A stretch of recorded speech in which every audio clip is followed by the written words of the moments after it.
Hi, film I watched last weekend was In a Violent Nature, a natural horror film of a kind, written and directed by Chris Nash.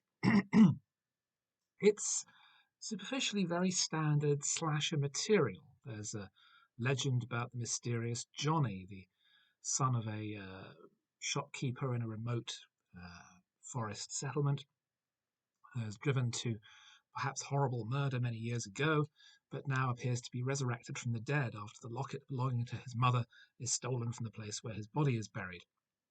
He lurches through the forest, picking off the people who stole the locket and taking revenge on those he believes has crossed him, seeking his endless and eternal rest.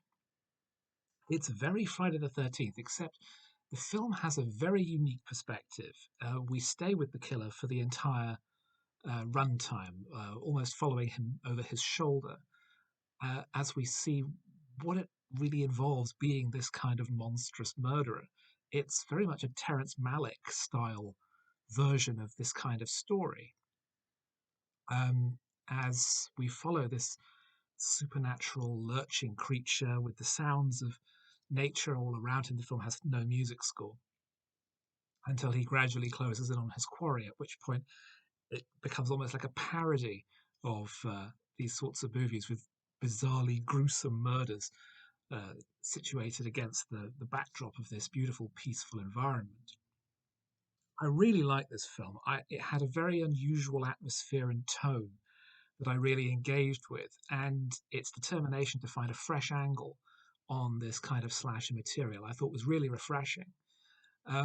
Nash has a real sense of mood and atmosphere, and clearly a great love of slasher movies. There's some very creative kills in the movie, and you can easily imagine that in other hands this would be a much more viscerally satisfying conventional movie. But Nash is more interested in tone and mood, and really giving you a sense of what the world looks like for Johnny, the sort of mute, partially decomposed monster man who occasionally has flashbacks to his beloved parents or seeks to settle a score with the park ranger whose father buried him 20 years earlier. It's a really interesting idea, the idea of setting a murderer like that as not even a human being, but as some kind of wild animal, as some kind of element of nature, like a lion or some kind of predatory beast, um, and that one tweaks the tiger's tail at one's own peril. Um, it's I think it really benefits from the circumstances under which I watched it, which was very late after midnight, and I really grabbed onto it.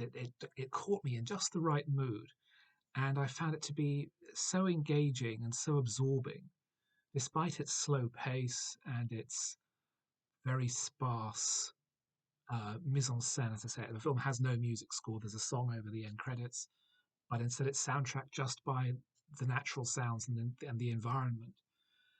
It manages to have its cake and eat it of being a thoughtful reconstruction or deconstruction rather of the slasher movie from this different perspective, whilst also just darkly sending up its tropes with those absurdly over the top kills. It's, I think, one of the best films I've seen this year, which a year that's been generally very strong for horror. So I'd recommend it very highly.